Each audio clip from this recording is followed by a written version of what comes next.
Slight staggered is going to be a nice regression for a single leg deadlift.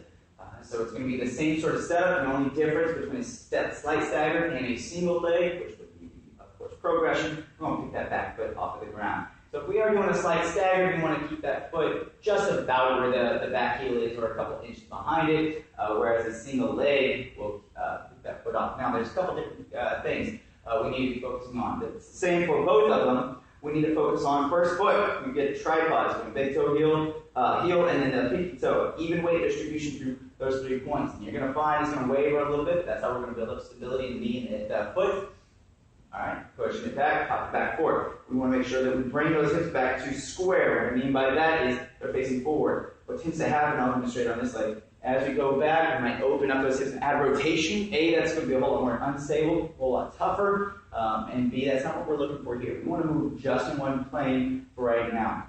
Otherwise, we'll be progressing it to one of those movements that do add rotation into the mix. And so in order to make sure those hips pop square, that foot's going to end up right next to that foot yet again, or the opposite foot, and then push them back. All right, so we want to push into those hips. That's the next key. Push into those hips. I'll go back to this foot so you can see those hips a little bit better. Push into those hips. Try to get that butt to touch the wall. Vertical shin and back up. So that vertical shin is going to stay perpendicular to the ground at all times. And then the last thing, of course, aside from knee and hip stability, which we briefly addressed, we also want to be focusing on right here in the hips and low back. That's another reason why we may have included it. We want to make sure that we stiffen up more in the low back and loosen up more in the hips.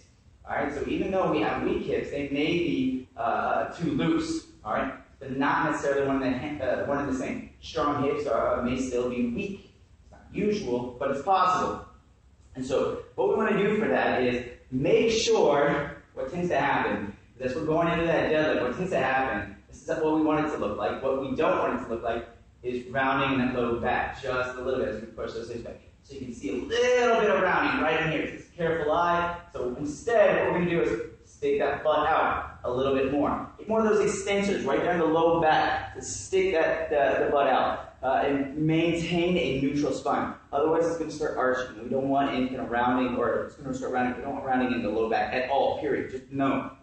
All right, so limit that as much as possible. Build more stiffness in low back and work on loosening up through the butt.